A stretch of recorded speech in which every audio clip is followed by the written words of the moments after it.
नमस्कार. आपल्यासोबत आहेत सुरेश माने सर, BRSPचे राष्ट्रीय अध्यक्ष.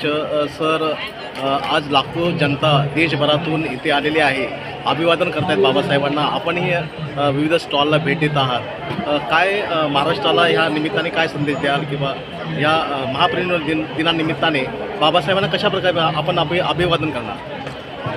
महाराष्ट्रामध्ये 14 ऑक्टोबर आणि 6 डिसेंबर नागपूरला आणि मुंबईला दीक्षाभूमी आणि चैत्यभूमीला लाखोचे आंबेडकरी अनुयायी येतात श्रद्धेपोटी आणि डॉक्टर बाबासाहेब आंबेडकरांच्या वैचारिक क्रांतीला अभिवादन करण्यासाठी येतात. ही फार चांगली गोष्ट, पण इथून जाताना काय घेऊन जातात आणि इथून पुढच्या प्रवासाचं काय, हे आधी प्रश्न अनेक वर्षानंतर तसेच आहे. त्यामुळे जे समाज बांधव नागपूरला असो, धम्मक्रांती दिनी असो, इकडे मुंबईला चैत्यभूमीवर असो, आपण ज्या फुले शाहू आंबेडकर भगवान बुद्धासाठी आयुष्य द्यायला तयार असतो, त्यांच्या चळवळीला आपण गतिमान कसं करू, त्यांच्या चळवळीला आपण संघर्षात कसं रूपांतर करू आणि त्या संघर्षाचं रूपांतर शक्तीत कसं करू आणि त्या शक्तीचं रूपांतर आपण सत्तेत कसं करू, याचा प्राथमिक विचार आज 6 डिसेंबर रोजी जेव्हा आपण इथून जातो